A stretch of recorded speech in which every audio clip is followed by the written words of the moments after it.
one thing I've noticed, like in the pilot and aviation industry, is they talk about proficiency, and they talk about how like your checklist, right? They say these checklists essentially were written in blood because something had to go wrong, very wrong, to have the standardization put in place. Or they talk about complacency, and that's something that's really stuck with me from a business standpoint, is always being open-minded. Doesn't mean you have to go make a change, but just listen to what's out there, talk to people, and not being complacent with where you are, knowing that there is other people. And if you surround yourself with a network of people like we have in other industries, you realize, and like Jonathan Patoche talks about, think bigger. You've got to think bigger. And you realize that, I got guys that they were running like $1 million company. They joined a mastermind group. They've been doing that company for 20 years. And all of a sudden they join a group and they see other guys that are doing 10, 20, $30 million. And they're like, holy shit, I can do that. And then now 5 years later, they got a $7 million company. It's crazy. So I got goosebumps talking about it because it's so cool that it works.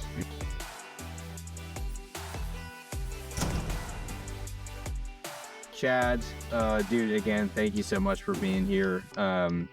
So would you mind just really quickly, for our hundreds of viewers, would you share the business that you own, whereabout you guys are located, and what you guys do? Yeah, absolutely, man. Thanks. I appreciate Ben and for the invite, and EJ is awesome. Awesome to meet you. And so again, I'm Chad Curry. I own CLC Landscaping in San Marcos, Texas, which is basically smack dab between Austin and San Antonio. And so, we we do everything in between. We don't really go into the Metroplex.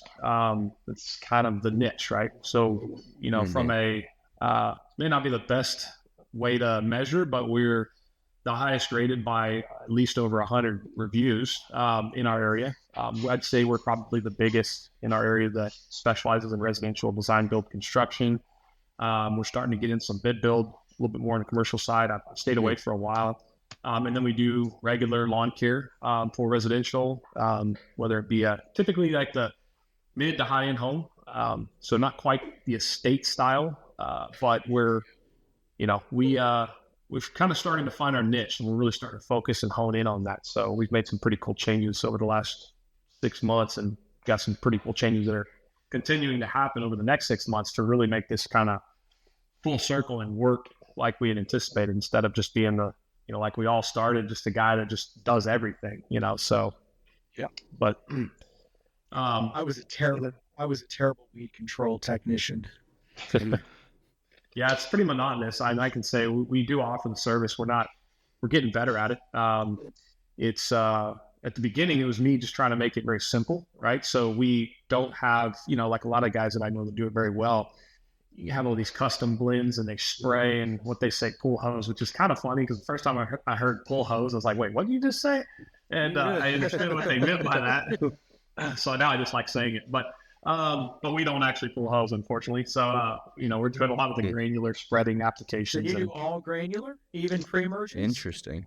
We do. And we do carry a backpack sprayer with blue dye in it, and that's not spray. We do that every single visit. And that's 7 rounds a year. But you're not using any big tanks or anything. It's all granular. No. That's got to make your truck setup more efficient, I would think. Well, what kind of trucks do you? Considering we don't have, so we've probably got maybe 100 to 120 customers on our fertilization program, which we're calling Turf Care RX. Okay. And like that. With that, because we really started to dive into it like mid last year.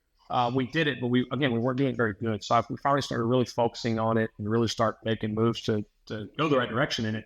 And with that, so one of the reasons why we don't use the sprays, I mean, you've probably heard of the stories where, a company, I won't name names, but they spray the wrong stuff and they kill 50 yards. Or you have a Bermuda lawn and a St. Augustine lawn and a Zoysia lawn, and you've got to have the specific chemicals for each. And now what we have is we've talked to a couple of agronomists with Ewing's that have actually helped set up our program where we have pretty much every round is a different chemical, but it's all granular and it can be used on St. Augustine, Bermuda, and Zoysia, dependent on the time of year that you're actually applying. So the idea is we've overlapped where the chemicals that you can actually use on all 3 types of grass.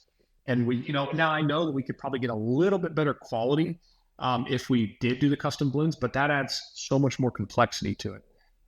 You've simplified. Yeah, Are you getting results? exactly. Is that just done that in the last 6 months? I am. It's the fact that clients have to understand that just because you sign up and you have the first service doesn't mean it's going to go away. And this is the worst time of the year. I know it takes Just 5 weeks. So we ask them, hey, give us 6 months. Let us show you that it will work. Because pre-emergence is really what we kind of developed the program around. It's really heavily on pre-emergence and not as much broadcast spraying to just kill. But it's kind of hard to explain to a client and really get them to understand why that's so important. I use the simple analogy is like, do you go buy a new car, like, do you go change your oil once your engine blows? And it's this general concept. Like you got to put the little just standard, put the miles in, and that's just what it takes. And typically most of us, I've used this before. Most of us don't take a shower when we start to stink. Ideally, you shouldn't anyways. Let's wait a week until it's a problem. I got some growth here. Let me go shower, but I think it's simplified it a lot across the board for our guys in the field and the applicators, because it's as simple. That's when we got dye in the tanks, which a lot of guys use. It's one, so clients see that we did it, but more importantly, so we can see that we sprayed it. Because if you've ever sprayed a lawn, that like it's easy to miss if you don't have a way to tell what you've sprayed, because it's your head's down and you kind of get lost in where you're at, even if you walk in a pattern and stuff. But anyway, so in terms of the truck setup, we don't have a specific truck setup for FERT, but we have ran for the last 4 years now. Ram ProMaster 1500s, the long body with the high roof. They're all fully wrapped, and I'd be glad to share some photos and stuff if y'all haven't already seen them or found somewhere. But you're doing the van 1500 vans. No, I love that. It serves multiple purposes, including being a much bigger billboard than a traditional truck. Exactly. Well, and the biggest thing is real. Yeah. I mean, real estate's expensive, right? And so I wasn't going to have equipment sitting out in the open on a trailer. I didn't want to. So kind of backing up real quick, like when I started this business, I mean, in high school, right? Or really middle school, it was a truck and trailer, right? Okay. Then I moved up to San Marcos and I decided to kind of keep pursuing it a little bit while I was in school, which was kind of a joke, but I always joke and tell people I spent $60,000 touring Texas State. So I got 4 years of fun and nothing to show for it, but about $60,000 in debt. But, luckily this has worked out. The business started really developing when I finally said, you know what, screw school, it's not for me. I'm going to go back into this and hit it head on. But what I noticed is, okay, I can back a trailer, I can pull a trailer, but the lawns we were servicing, it's kind of tight, right? Typically you're going to block somebody in if you're stopped with a truck or trailer. So then I was like, okay, how can we go a little smaller and reduce not having a trailer, so we don't have to worry about, somebody that doesn't. When I started scaling the business, I didn't have to worry about somebody getting in that truck and trailer that maybe hasn't been trained properly or doesn't own a back of trailer and gets stuck and has to try to figure out another damage in my stuff, or God forbid somebody walks in between the trailer and they don't know it and they run them over. And so we went to a box truck. And it was kind of interesting because I noticed, and I don't want to sound like it was all my idea, but I noticed the area in the market when I was all truck and trailer. One, nothing was branded, right? It might have been signed on a truck, but then I went to a box truck and there's nobody out here that had box trucks, and then I started seeing some of the bigger companies get the box trucks in our area. Because granted, this was 6-7 years ago. And then I was like, okay, how can we make this even tighter and smaller, more condensed and more streamlined? And we wanted to go new equipment, clean, backup cameras, safety, AC. Yep. So we looked into ProMasters, and I found that ProMaster is now half the size of a box truck. There's no trailer.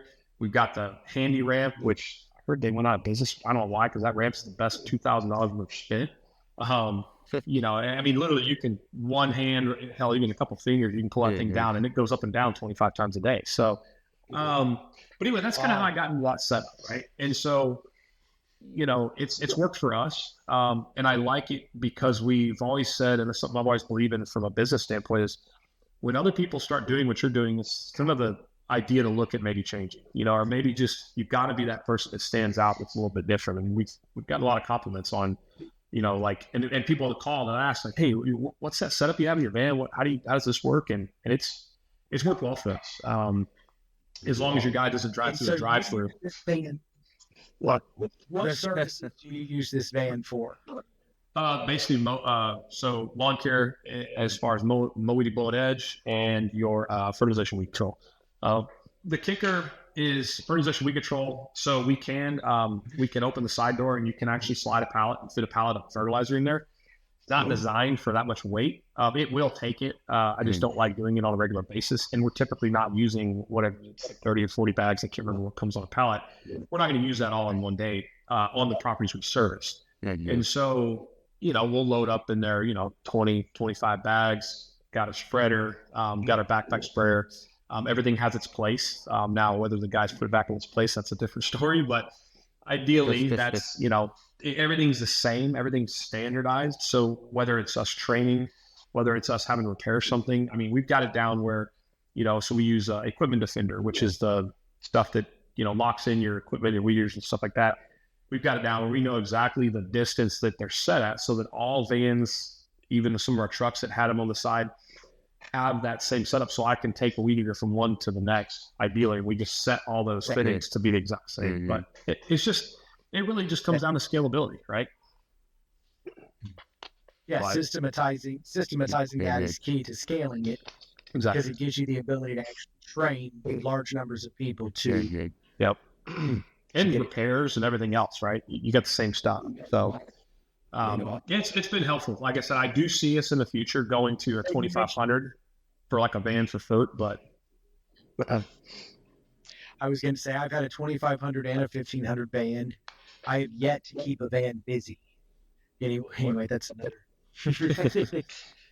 No, I get it. Don't get me wrong. We've had some sitting in the yard, and it's not a good sight, but we're in the season now. I love the ideas of that. I love the ideas of them. That's why I've had them, and we have one now for plumbing, because again, they're multi-purpose in that they are a giant billboard. Yeah, 100%. And they also serve storage. They service storage for whatever you need, as opposed to just temporary storage like a truck might, like you were talked about. Square footage and storage space is expensive. Office space is expensive. Parking spot for a van is much less expensive. Yeah, and that's the thing. It's safe, and the thing is, it's like, especially now that we're all electric for our residential, like we run all electric push motors, handhelds, everything else. Even I've got concrete saws that are same batteries, but I want to hear more about that. So you mentioned some CLC landscapes, but you also mentioned Greenworks is all electric. What is Greenworks? So Greenworks Commercial is the company that it's the brand of equipment we use. And that's all the electric, but the thing with that is again, it goes back to scalability and systematizing and standardization is all the batteries fit across the board on all of our mowers, all of our handhelds. We use concrete saws, chainsaws, trimmers. With that being said, the only thing that we have to unload when we get done at the end of the day, the guys pull up, we have our fuel tanks, they'll top off the tank, they have the dumpster on their left, they've got, actually we probably need to move to the right now, I think about it, just from the way their side door is. But, and then we've got two big tanks, one is for our post-emergence spray that we use for only turf crews, and then we got just your typical Roundup spray. And these tanks stay mixed and they keep cycling, but that way our guys are filling those up. They grab it's a milk carton case, whatever, of the batteries. That's how we store them. They roll out with 20 batteries a day. Yep. Those are the only things, the batteries and the water cooler, the only things they take out of that van every single day. And so they come in, they clean it, fuel it, park it, it's done. The only thing in the morning they have to get is water, ice, and batteries. That's been. Help me understand more. Help me understand more. You mentioned they get fuel. And then what is fuel? What do you have left in this at your company that is still internal combustion engine? Just the van. The vehicle itself. Yeah, just the van itself. That's the only. Everything else at your company is ran off of these battery powered tools. Other than our mowers. Other than the 52-inch stand-on mowers we have, which I've got two of those I've got two of the demos sitting outside that I use this morning that are electric, and those will be the next. The electric. So you're demoing the electric, but those are still the big ones. That is innovative. That's innovative right there. And we've been all talking about the vans. We've been all electric since That's what all. I mean, it's been at least 3 years for everything but the big mowers. And it's What been made you go to all? that's a fun one. I like to answer this because people think, oh, you're near Austin or whatever, is it because you wanted to go green? And it's not that I'm a tree hugger or I'm not a tree hugger. It's just it had nothing to do with our decision of going green. I had watched it for a long time. I've gone to the expo and all that stuff. I knew it was on its way up. I'm always trying to be. I feel like that's my role as a CEO. And the owner of the companies. I want to be ahead of the game. I want to be thinking, very You want to be an innovatively. innovator. Exactly. And so while watching all that, one of the struggles that we found was the constant issues of belts, pulleys, carburetors, and all that crap that happens with the regular mowers and standardized mowers. And so, 100%. You're giving me PTSD to having 55 lawnmowers. You say for carburetor. Yep. Trust me, I hate everything about it. Carburetor.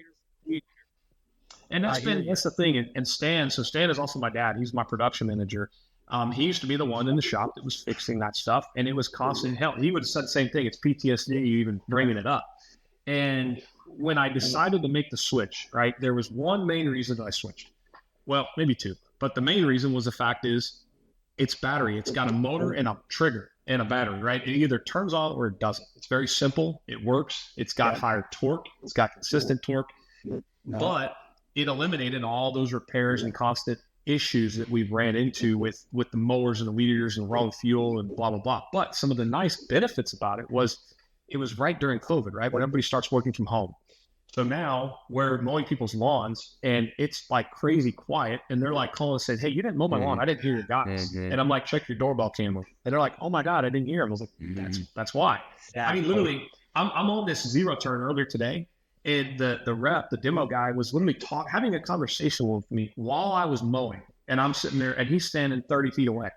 And that's just with a big mower, so. That was one of the enormous benefits that I found. I'd say, in the last 3 to 5 years in Maui, in Hawaii. I was staying at the Westin Hotel there. And everything they had was battery powered, so it was so quiet. They didn't interrupt. They were out by the pool. They were out here. They were out there, but they didn't interrupt. The gardeners, people out, maintaining the landscape, wasn't interrupting because it was all battery powered. Right. And I've respected that even more. Like even right now, I'm in my office, but my office is a garage. To my left is a small garage that goes to the back of my backyard, and right in front of me is a ginormous garage, and to my right's a bunch of sliding windows, sliding doors. So when the blowers and when the mowing crew is here, like it is loud. Oh yeah. So I have a special appreciation for how quiet electric is by comparison. And to me, the noise pollution alone is a reason to at least be keeping a very close eye on this. And as it continues, I think that alone will make it a very much so a needed and common. I don't know what to say. It'll be common within the industry that battery powered is. It's a lot of people are stuck in their ways. Every time we're trying to film at EJ's house, it's so frustrating whenever these guys come around and it's so loud and we have to stop, or we have to ask them to stop. And it's right. Hey, EJ, now would be a great time to invest into some battery operated equipment for those crews that come to your house. It's literally been on my list to do for the last 2 years. It just keeps getting kicked. The can keeps getting kicked. But Chad, we started testing 2.5 years ago. Right. What we started testing 2.5 years ago was autonomous mowers. So I've had an autonomous mower in my yard for 2 years now, maybe 3. I think it's 3 now. And we've got about 10 of them in operation. So awesome. We've kind of done, we haven't tested the weed eaters, the blowers yet. That's on the to-do list. And my house is one of the first ones they'll do it at, to your point, Ben. But we have been testing for the last 2 or 3 years, autonomous mowers. I've stayed with 10. I initially was real ambitious and thought we're going to have 60 of these in the next 2 years. We're going to have 100 in the next XYZ years just to test. Right. And honestly, I stayed with just 10 because they're not It's not there yet. reliable and consistent enough. They're just not Yeah. there yet. They will be, Yeah, but I they're agree. not there yet. It's fun. It's So, cool you Chad, bring what it up happened because that's to the something I first thought one? about. Catch fire or get stolen. Do they get stolen? No, mine's actually broken down right now in a mud pit because they're like a pig. If it gets into a mud hole and gets stuck, it just makes that mud hole triple the size. But no, it's got GPS on it, and it'll give an alert, like if it moves outside of its area, and it'll tell you exactly where it's at, even when it's completely dead. EJ, I was saying, tell what happened to the first one you had, though. Oh, the first one I ran over. Yeah, the first one I literally ran over it. It was. I'm assuming it didn't make it. Set these things up. I think it could be repaired, but that's been one of the other problems. That actually leads me to one of the other key reasons that we've not gotten more than 10 of them. Right. Is we ran over that one, and we started after about a year and a half of usage. Certain things were going wrong with them, especially because like I abused mine. I wanted to know, like, okay, it's going to be in a homeowner's yard. They don't own the thing in some capacity. Maybe they do, maybe they don't. But let's pretend like they don't own the thing. Their kids are going to abuse it. It's going to get abused, and so I'm going to treat it as such. And I say abused. It still just got used. I just didn't put it away for storms and all that. You use it like anybody else. I used it the way somebody else would use it, not abusing it, but not by any means babying it. Right. Anyway, it had problems with it within a year, 2 years. Well, nobody can fix it. Yeah. And the people that say they can fix it, they can't get the parts to do it. So the one I ran over, it was pretty hardy. Like to your point a second ago about the simplicity of electric, it's a simple machine. There's not a lot to it. And so even though I ran over it with my F450 dually, literally it was crossing the driveway as I was driving out and I didn't recognize it. And it got caught right where my dually tires are on the back passenger side. And I basically drug it. But no, it was fixable if you could get the parts. If you could get the parts, it was actually fixable because there's not a lot to them. They're pretty simple, kind of like other electric powered weed eaters and blowers and such. They're simple.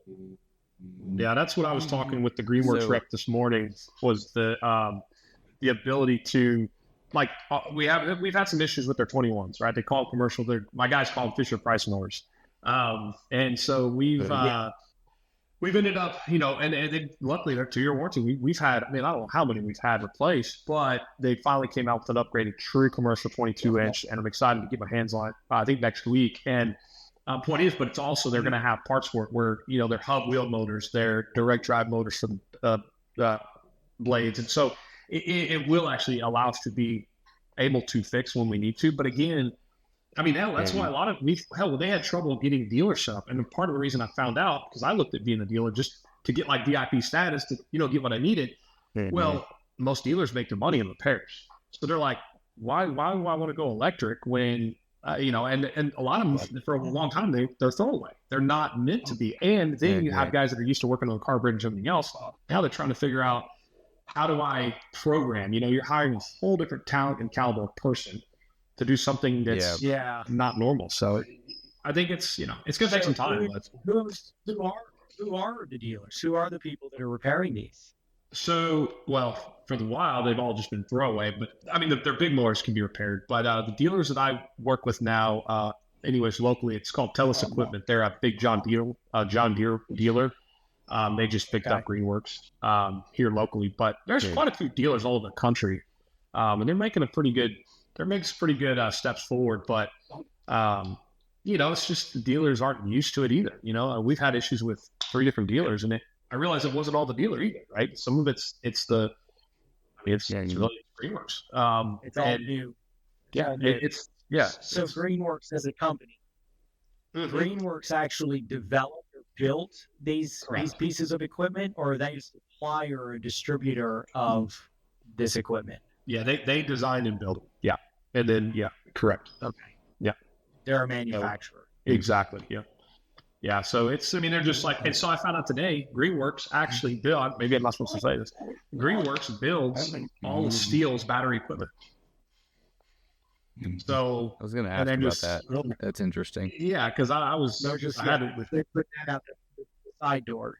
yep, exactly. So it's been interesting. I've been pretty happy, and the power's there for, electric, but to me, going back to like the robotics, I've looked at it. I do think it's a really neat idea for the larger commercial market stuff that's very programized, right?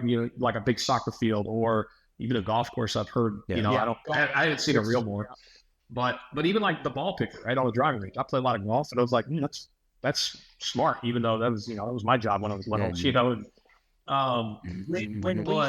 there, that's when we'll know that they're coming for residential and commercial, but more commercial use. When you see them like you're talking about on the large fields, large areas, when you start seeing them prevalent there all over the place, that's when you're going to know that they're getting closer to residential and smaller commercial.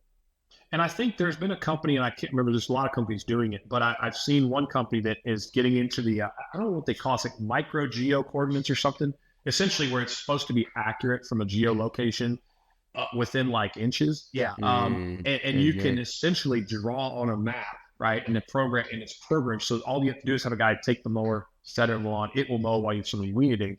Hell, I even saw this thing. It's a weed eater. It's like a robotic AI weed eater. Again, it's all test phase, but yeah. But these things are, $30,000. Now, again, $30,000, you get a year's use out of it. I mean, hell, that's an employee, and you get something that's going to every day turn on constantly. So it's coming one way or another. The robotics is coming. 100%. But you're exactly right. That's another key thing, is because it's not cost effective enough. I think I actually did the exercise to replace Chorby's mowing. So Chorby mows 3,000 or 4,000 yards a week, residential, all 2,000 and 3,000 and 4,000 square foot yards in North Texas, mostly North Dallas. And to put a robo mower or an auto mower on each one of those yards would cost like $5 million worth of auto mowers. Yeah, and those auto mowers would be obsolete. Even if they work for 2 years with no repairs needed, or 3 years, or 5 years. They're supposed to work 5 years. And if they work 5 years, the economics kind of work. But even if they do that, they're obsolete in 2 years. Right. The only way that I could see it working is that mower has to be mowing all day long. It can't stop and stay on one property, right? It would have to service 30 clients every single day. I mean, hell, it'd be one of those things where if you could get, almost. No, I agree. It's just not. But like you said, the idea is, I shouldn't have to go put in a perimeter fence. I shouldn't have to go put in all this stuff. But if I can go there, have a guy managing the actual lawn itself, managing the mower, he's up on the program, and then he goes out and weed eats, and then picks it up or drives it back into the trailer or wherever it goes to the next one. Absolutely. But once that happens, it's gonna wake the industry up. And that's the thing, is I don't like being behind the gun. I don't like being behind the 8 ball. I want to be ahead of it, which I guess can be dangerous from a business standpoint, but there's a lot of people in this world that have been very successful because they weren't afraid to take that little bit extra step of being innovative, because it is happening whether we like it or not. And like we talked about earlier, a lot of these guys, people look at us with like, electric motors and like, electric, what a loser. I'm like, okay, come look at my books, come look at what we're doing, come look at our efficiency. And once we give them a couple weeks of the guys that are actually enjoying it, and they start to adapt to it, and they realize, the mowers are quite a bit lighter. The equipment is too, but it's so much quieter. You don't have the smell of gas.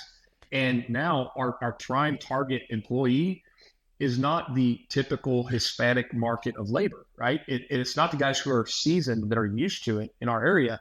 We're getting students that are, and again, maybe they're Hispanic students, it doesn't matter, but we're getting students that are not necessarily seasoned. They don't want to come over here in what's kind of known in the industry to be maybe a little bit dirty and rough around the edges. Now we are very clean. They can have an AirPod in safely and still be able to hear what's around them. Obviously not both, but they don't have the smell of gas. They don't have this constant, it's just a different feel, right? It's clean. And it's almost to the, because again, we got Texas State, which is like 44,000 students. And so we've been really leveraging some of that because they can make decent money, especially if, if they're on like a P for P model or something like that, and as a student. So, right. So, Chad, do you drive a Tesla? Hell no. I would like. I don't know if I'd own one, but I definitely, the few that I've driven, they're cool. They're fun. I'd own a new C8 Corvette before I did that. So. Nice. That was kind of just I was kind of just teasing you in some ways, but obviously the Tesla plant's down there, the Gigafactory, and we're talking about electric. So I had to kind of plug that in there just to see. So have you ever been driven by a Gigafactory or one of the Tesla plants? I'm driven by the plant. I think they're in East Austin what is it, 183 or something like that? Yep. Yeah. So my wife was driving one time and say she's driving. Well, she was driving, I was riding. And I said, okay. And I asked her, how fast she was? She's doing, it's on the fastest toll road or road in America. She's doing like 95. Yeah, like 85. Right? Yeah. And she's got a floor to the pedal to the floor. Anyways, so right when the building started, I timed it. Doing 95 miles an hour from the time she started at the beginning of the Gigafactory to the time we ended. It was 48 seconds. I'm sitting there thinking, I'm like, 95 miles an hour for 45 seconds. That's how big that damn building is. It just blows my mind. And then they're building like another one next to it. So, but anyways, it's pretty interesting. I love everything about it. You're literally building a city. SpaceX is literally building a city in South Texas. Yep. Mm-hmm. Down like Corpus area or whatever it is. But even south of Brownsville. That, yeah. That's it. Yeah. I think that's a future big hub.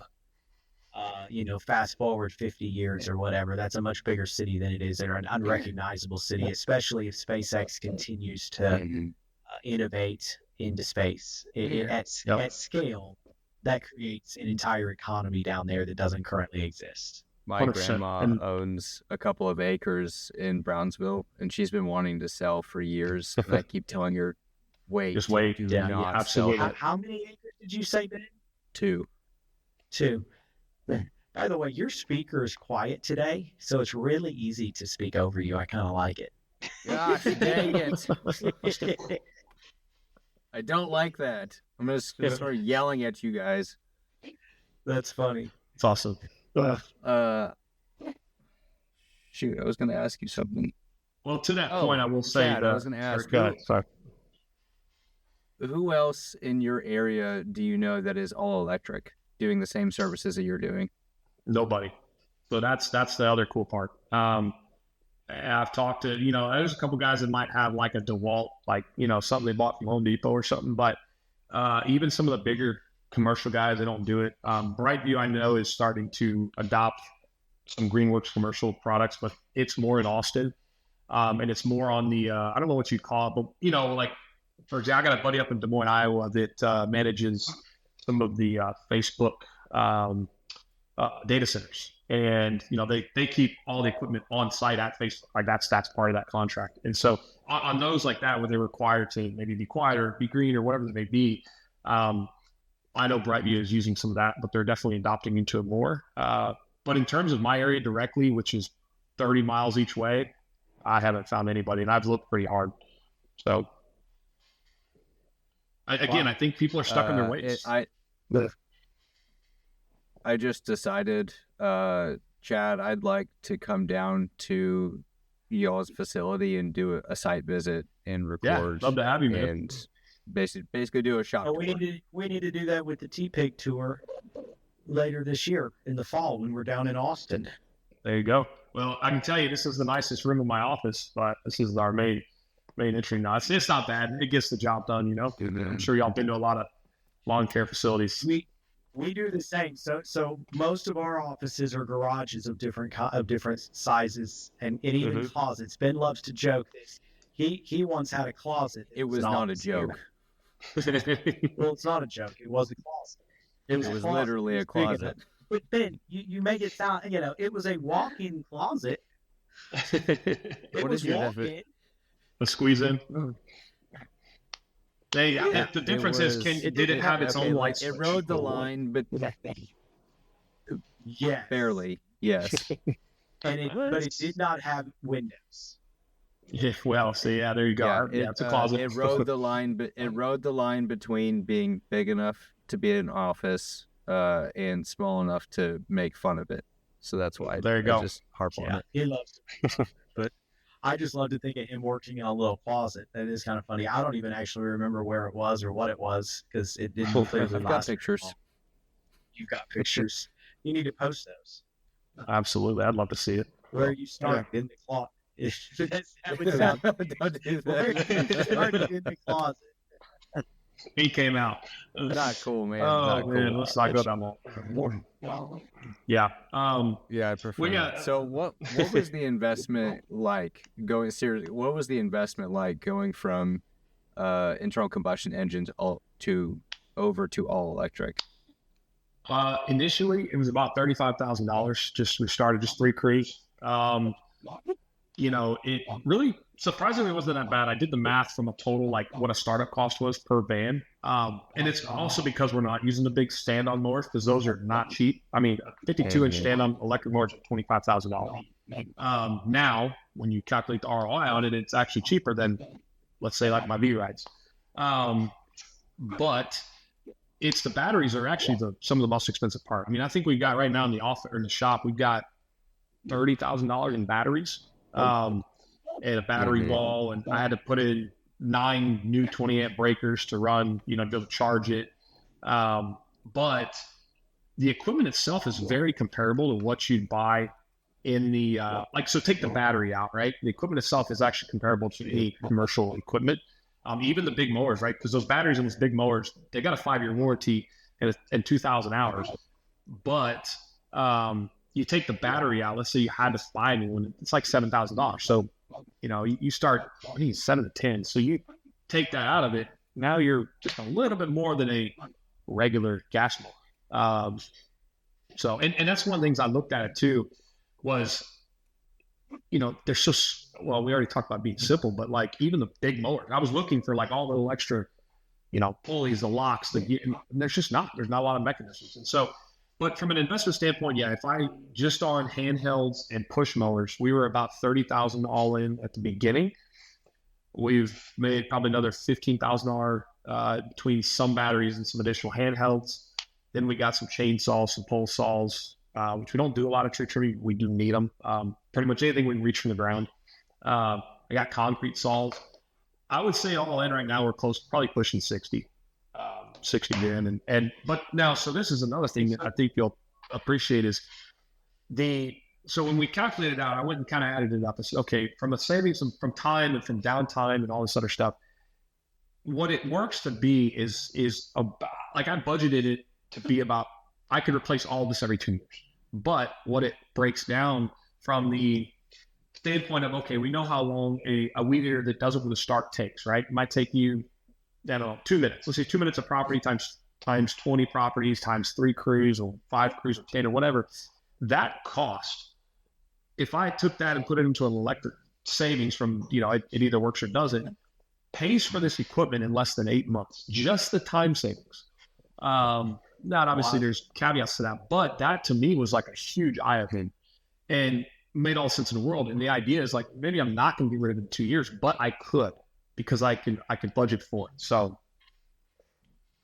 and the batteries get more than enough. Like you get more than enough life because obviously there's a certain. The batteries, they get less and less. They last less and less as time goes on. But you're saying you get 2 solid years out of the battery before you have to replace it. I'm getting decent use out of it for the batteries that are pushing 2 years, but they got a 2-year warranty. And I've been riding that warranty train as much as I can, as I should, and pay good money for it. But we're seeing about 80% charge rates on the stuff that's a year and a half old, the batteries. So the batteries, like I said, I mean, these are $400 or $500 a piece, but they can be interchanged with any of our equipment. The only thing that they won't work on is those big stand-on mowers, just because they have a big, integrated battery. But so it's been fun, right? And like I said, and it's interesting. Obviously, we've talked a lot about the maintenance side and like what we've done on that. But to kind of put it just for reference, for any other viewers on here. So like we'll do this year, we should do about a little over $1 million in turf and lawn care, right? So it's not a huge operation, but it's not a small. But go ahead. I was going to say, yeah, but you're doing $1 million using all battery powered. Yes, for the most part, I'd say about 90% of that. Yeah, it's been good, and that's again, it's including our turf care. Right. I wonder. I mean, there's not many bigger companies out there. Period. Not doing specific. Yeah. Well, and that's again, I think we got a head start, which is good. Right. And but the other thing for reference, for example, last year we did 2.31 million total, and we did about 700 or 680 or so in maintenance and turf, and the rest of it was design build construction. So our design build construction leads the pack in terms of takes a lot of our time, and we do a lot, and we make a lot more revenue with it. And this year our goal is, I think, 3.2. And we should do almost 2 million in design build construction as well. So it's kind of going back to that full circle. Design build construction is all design build construction in-house. Is it mostly all, or is it a lot of subcontractors? Or we're using more subs now, specifically for like concrete hardscapes, which my guys can do some of that stuff. But what I found is our guys are they're good at it, but they're slow. Nothing against them. They're just slow because that's not what they do every day. Where I can hire a mason that does this thing and put up some walls that are beautiful like that. And they're cheaper. We did $230,000 last year as subcontractor. In the year prior, we did $57,000. And the margins on it is better. It takes some of the liability off of me. Plus now it's almost like work, you know how stuff work. It's like now I just turned an average of 2 crews per landscape. Now it's almost like I'm running 3. And this year it's almost like I'm going to be running 4 because our goal is to hit 500,000 in sub work. And we hope to be doing pools, designing and doing those by the end of this year. And that's a whole nother caveat, not caveat, but another spin is I've learned there's a couple sayings that I was talk about is I've learned it's the whole saying of, well, got you here won't always get you there. Or the one that says, I got to 1 million by saying yes, so you get to 10 million by saying no. And really defining what you do and how you do it is kind of been the part where we used to be the lawn care guys that just the mow, blow and go guys that we provided a good service. It wasn't anything special, but we were providing for the clients that wanted the cheapest service and kind of willy-nilly, we were consistent, but I don't want service anymore. I want to skip this. It was a battle. And then we were doing mid to high end construction that was awesome. And we're building out $50, $80, $150,000 average projects, but then we weren't maintaining those same clients. And I said, this just doesn't make any sense. And so we started about 6 months ago, started looking into what we call now our Green Flex subscription mowing. And essentially all it is basically it's 32 visits a year. It's a 1 monthly cost, and we decided to bill up front. So they sign up today, they're going to get billed for the whole month. A little bit proration if, it's a little bit into the month. But then they pay that same rate, whether they're getting 4 services this month or 2. But it's all based on seasonality. So we're trying to prevent the client from wanting to call, needing to skip, thinking that they're paying for it for something they don't need, like in the winter. We just tell them, hey, look, it's all built in, right? And at the end, if there's a little difference, we're going to either charge them the difference if they did cancel, or we're going to give them a little bit back if they didn't receive all the services. But what it's done is now we're offering a service because we're the professionals, right? When you call me, you're not calling me, you shouldn't be saying, hey, I want, because I asked my team, I said, when they call, are they asking specifically, I want biweekly service, or can I get weekly service? And it's typically not that. They're just looking for lawn care.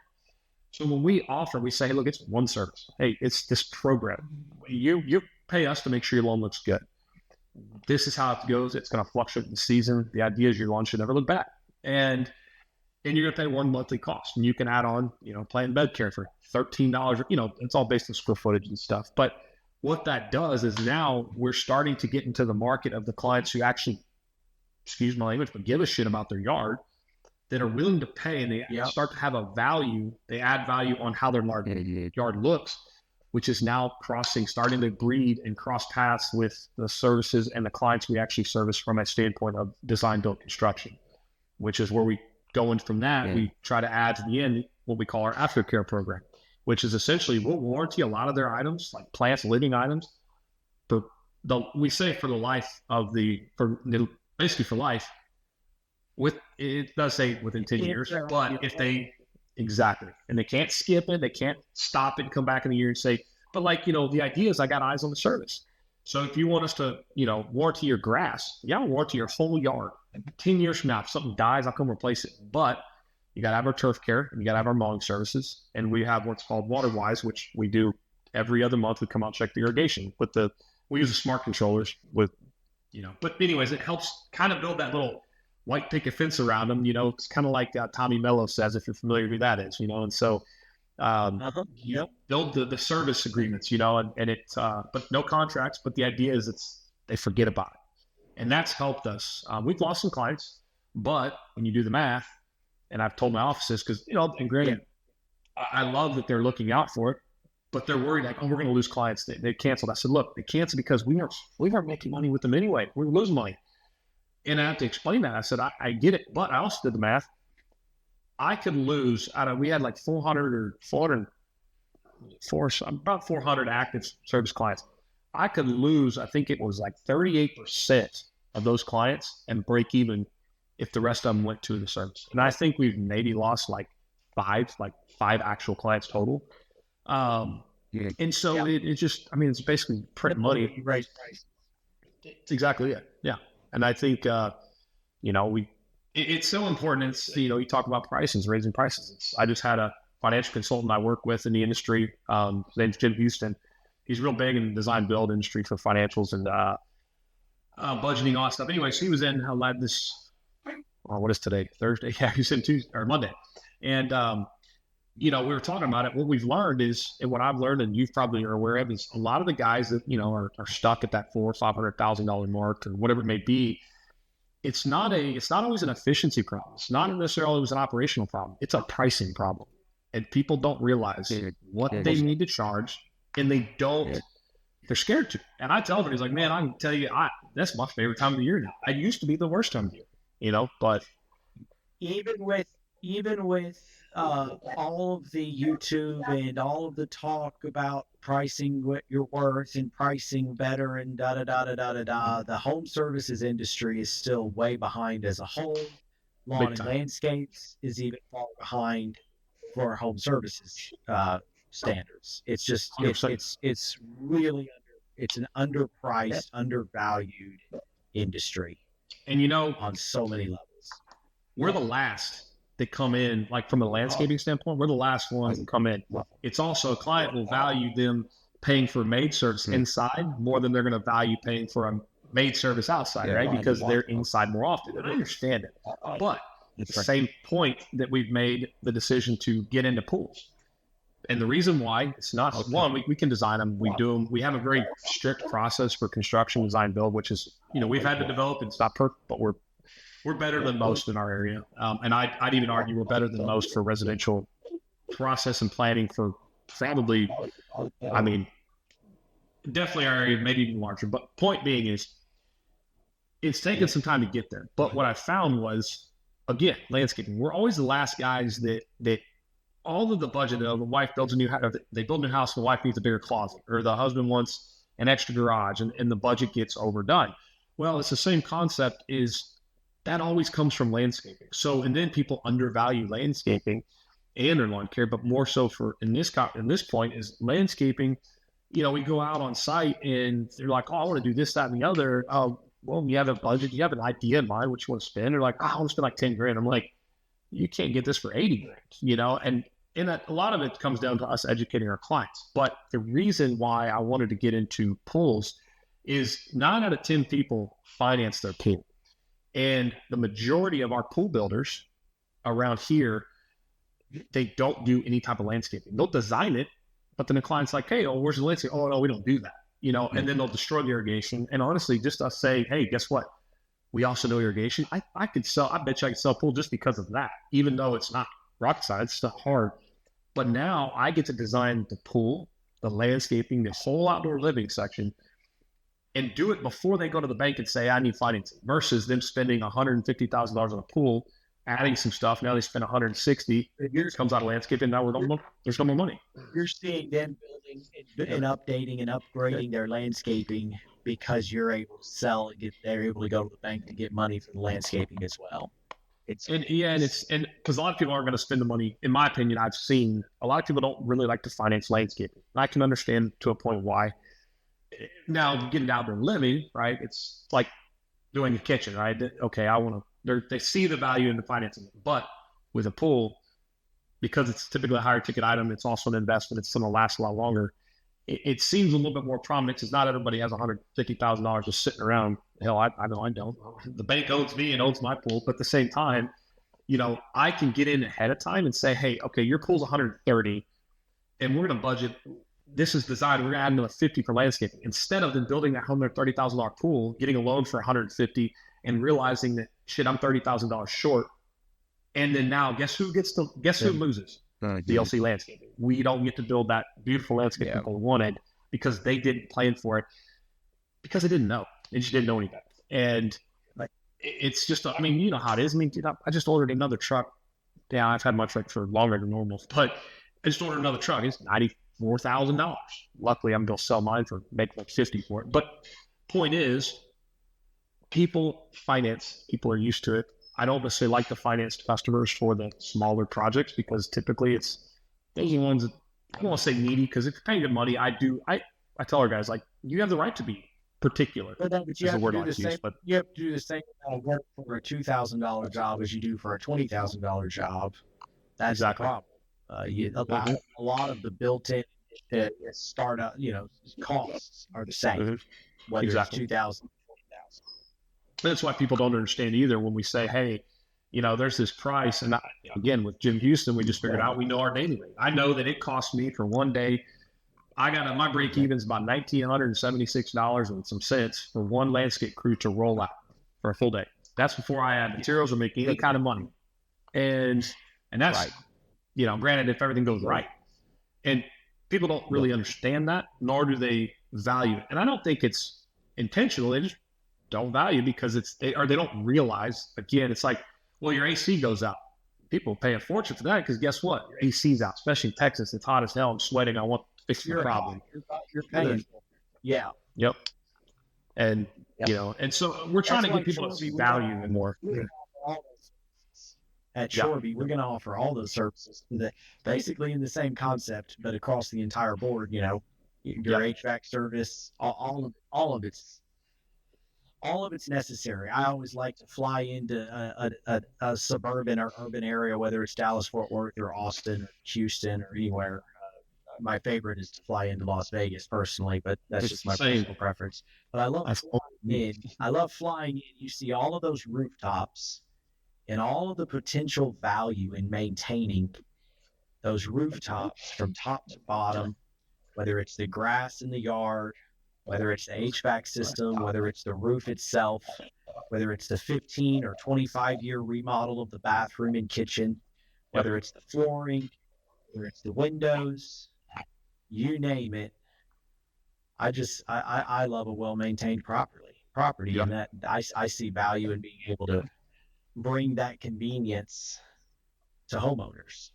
And I see, for me personally, going and sorry, there's a little lag here, so I'm not intentionally trying to cut you off.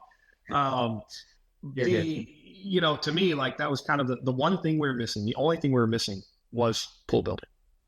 Because it's like when people call and they call landscaping, right? And people are like, oh, what is CLC landscape? What does the CLC stand for? They're like, what is that? Like Chad, Larry, something? And I was like, no, it's actually used to be Chad's Lawn Care, which is where CLC came from. And I wanted to get in landscaping. What I'm finding now is people, and a lot of it comes down to the marketing too, but people call for landscape. Well, we're doing a lot more outdoor living now. We're doing a lot more structures. And so it's kind of like we talked about the slogan, live life outside, right? And so it's, something that is, but we want to go do everything outside, right? I want to go tell people anything outside. Like, we pour driveways for people, right? We can do it all. I just don't want to build a house personally, because if I built houses, it'd be multi-million-dollar homes. I'd do 10 or 15 a year and make good profit margin, have less headache, and people that value the fact that they value very particular detail, which I'm pretty OCD myself, but I see it from a business standpoint. You can go D.R. Horton style, right? Just build millions of homes, but that's how I do it. So your standpoint, I like that you're doing it all, right? But it's for me, it's that just sounds like a headache. But, you know, it's It is a headache, no doubt. It's about it is a headache. I some of those services I don't want to offer, like housekeeping. Housekeeping to me sounds like an absolute headache. I mean, I come from mowing, and you know, it's one thing for somebody to get real particular about this spot or that spot, but you get inside to somebody's house. oh God, I can only imagine. Yeah, and I always joked. I said, man, if I started a housekeeping business, they'd have to wear body cameras so they can't call me and say, hey, you know, you stole this. I'm like, oh, check this out. Look, this is what they did all day. And you know, it's just. But to me, it goes back to I love the psychology of like sales, right? And so this is one thing we've talked with our sales team is, especially for like a design build standpoint, we've started shifting with the technology we can utilize, actually designing on site. We spend 30 to 45 minutes walking the site, and we'll go sit down and ask them, hey, would you mind just sit down at your kitchen table or sit down at the, you know, back porch or whatever, and we'll actually work up a general design and give you some rough numbers. And what that's allowing us to do in real time is, yes, in real time, but more importantly, from a psychological standpoint, when they allow us in their home, they don't even realize it, but they just took that big ass wall we've been trying to chip down and they just removed it. Because when somebody lets you in their home, that's their space, that's their, you know, and it's not a win, you know, it's not a complete win, but it definitely helps because I think, again, Tommy Mello says it. He says the best sales or the most sales are the ones made on the couch or the kitchen table. You know, you're in their personal space. And so from a housekeeping standpoint, you're also in their personal space. People are going to be much more particular. I mean, hell, I find myself when my maid comes out, just like wiping, you know, just to see.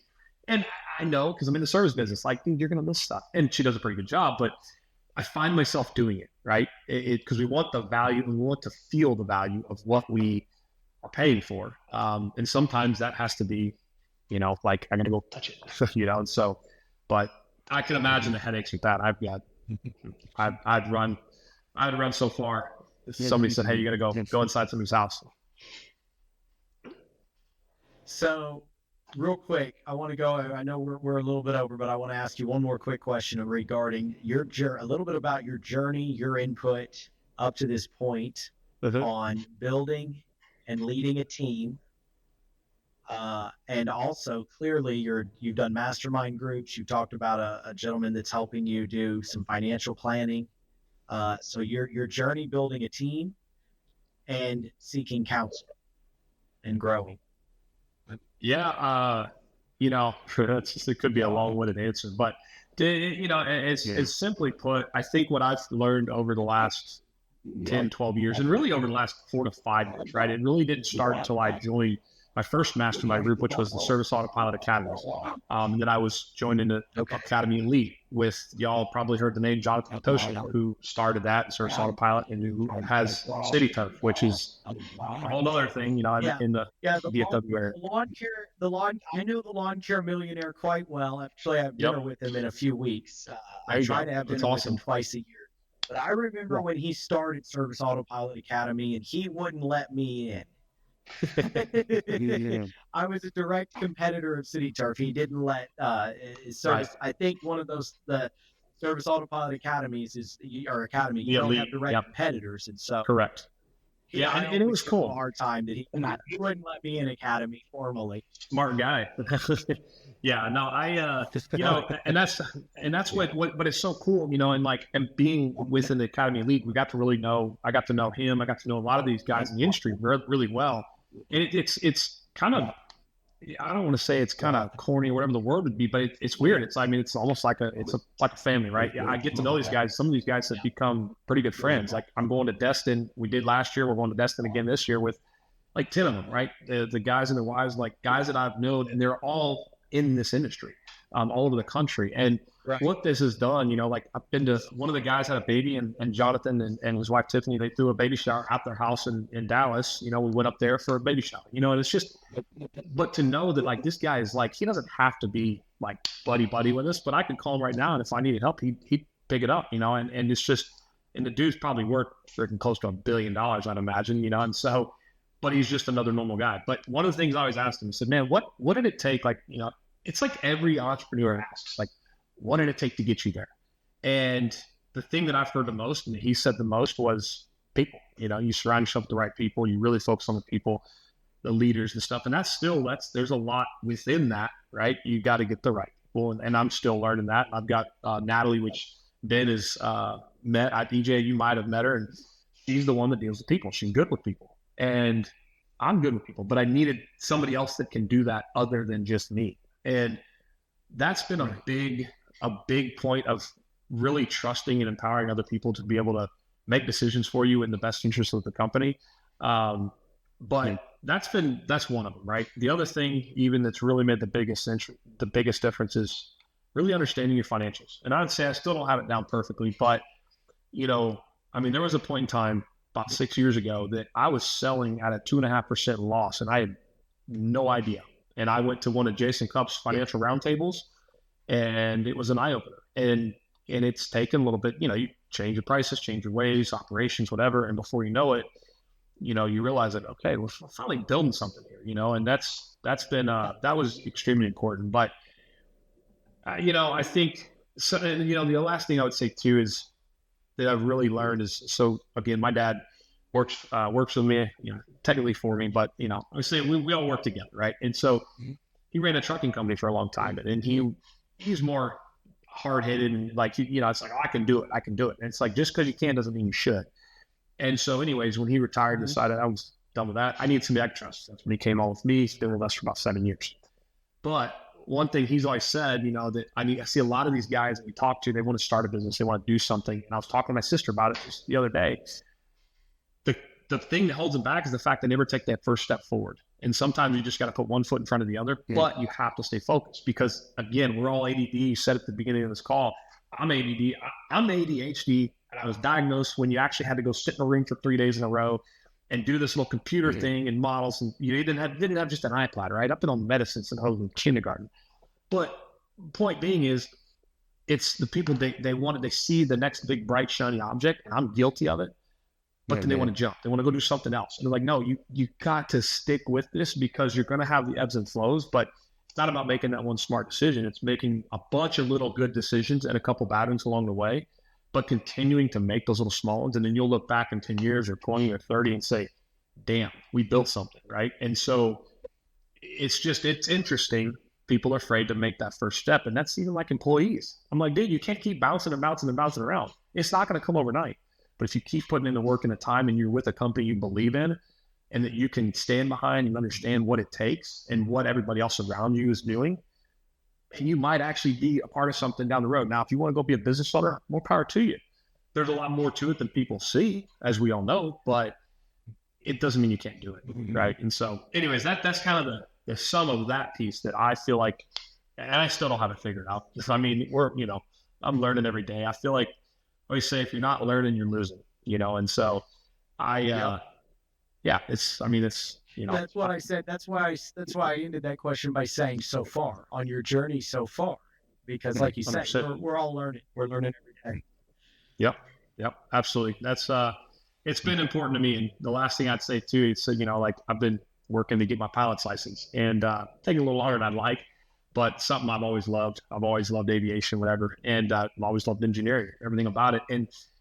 And one thing they talk about, all the YouTube videos and stuff that I've seen that my wife is probably sick and tired of watching, but she knows more than most about tunnel boring machines and airplanes, but, we, one thing I've noticed, like in the pilot and aviation industry is they talk about proficiency and they talk about how like your checklist, right? They say these checklists essentially were written in blood because something had to go wrong, very wrong, to have the standardization put in place. Or they talk about complacency. And that's something that's really stuck with me from a business standpoint, is always being open-minded. Doesn't mean you have to go make a change, but just listen to what's out there, talk to people, and not being complacent with where you are, knowing that there is other people. And if you surround yourself with a network of people like we have in other industries, you realize, and like Jonathan Patoshe talks about, think bigger. You got to think bigger. And you realize that, I got guys that they were running like $1 million company. And they joined a mastermind group. And they've been doing that company for 20 years. And all of a sudden they join a group and they see other guys that are doing 10, 20, $30 million. And we're like, holy shit, I could do that. And then now 5 years later, they got a $7 million company. It's crazy. So it's been, I got goosebumps talking about it because it's so cool that it works. It's really not that hard. So. All right, so Chad's going to be a recurring guest on this podcast. I can already tell you that. Well, hopefully that's the Dude, good. this Yeah, was that's the awesome. good thing, right? Sure. I could too. Yeah, Yeah, we need to do it in person later this year. I'd love it. Yeah, Yep, and show you. I think Chad, I maybe mentioned it a little bit in Phoenix. I maybe not. That Scoop Soldiers and the Pet Waste Millionaire brand were going on tour right now across the country. That's cool. So Austin, I think, is November. I think we'll What does that in consist of? Like, Austin, what do you mean by that? Like, Well, first off, make sure you go to our YouTube channel, Pet Waste Millionaire, and follow, because one of our goals is to have 10,000 followers this year. But we're doing a number of things. But in a nutshell, I'll try to keep it short. But we bought a bus, 45-foot RV, wrapped it for Scoop Soldiers, our Pet Waste brand, Scoop Soldiers, Pet Waste and Pet Waste Millionaire, a brand that we've launched here in the last 6 months. After doing a media and doing this sort of thing for the last 2 years and kind of tinkering around for it, we really kind of went all in. You've mentioned Jonathan Potosnik. He's a mentor of mine here locally for the last decade or so. I've talked to him just as a competitor and as a friend and as a client of Service Autopilot, early client. But anyway, we bought this bus, we wrapped it, and we are touring, celebrating and serving our franchisees and bringing awareness to the pet waste industry and trying to also build our Pet Waste Millionaire brand. So we're videoing it. We're doing a docu-series. You could also say a mockumentary. There's a little bit of entertainment to it and kind of making fun of ourselves in a lot of ways. That actually literally the first episode drops tomorrow on the YouTube page. Watch it. But we're going across the country to all of our franchisees. And we're doing events. We're going to these dog bars. If you have a dog yourself, you've heard of these dog bars where you can bring your dog and we're got a couple here in San Marcos. Sponsoring. Yeah, exactly. So we'll be down there and plan to host happy hours. So we've done Tampa and Bryan, College Station, Houston, but we've got a dozen franchisees all across the country, coast to coast, from Florida all the way to Portland, Oregon. We've got service locations, our corporate operations as far as Seattle. And so we're going to all of these locations and just doing events and bringing awareness to the industry, but also building this Pet Waste Millionaire brand, talking about the American dream, talking about entrepreneurship, talking about home services and skilled trades. And the goal, again, is to start with 10,000 followers and subscribers, but to build that to 100,000 plus. And again, the purpose in that is we need franchisees across the country for Scoop Soldiers.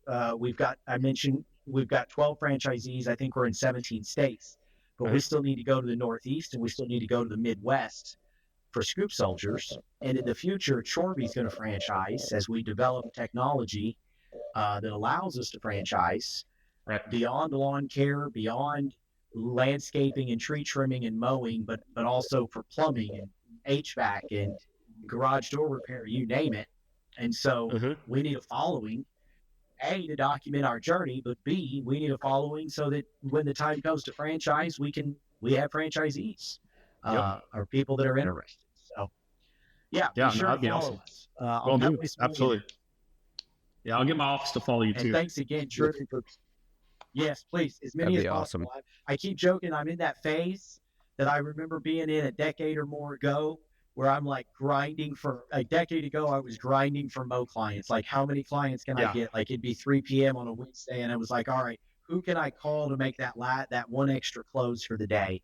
I'm literally doing it. Feels like I'm doing the same thing for finding and driving subscribers to the YouTube page and to this docuseries and such. So. I'll be excited to see it work. I should also, of course, I should also clarify, also, of course, this podcast goes into all that, ties into that, bringing awareness to the podcast as well. Yeah, so, I think it's definitely relevant. It's a pleasure to get to know you and talk about your business. You definitely got some innovative things you do. Well, I appreciate it, man. It's been a pleasure. And again, I know Ben made the initial introduction and invite. I appreciate it, Ben, and EJ. It was awesome talking with you, and definitely sounds like a bunch of smart people. I like to surround myself with people that are smarter than me. So, hopefully we can keep going and staying in touch. And, would love to have y'all Stay down in here touch. whenever y'all are down in this area. Awesome. And if you need bookkeeping services, talk to Ben about our white picket team management. Sorry, that's another one of our little entrepreneurial endeavors.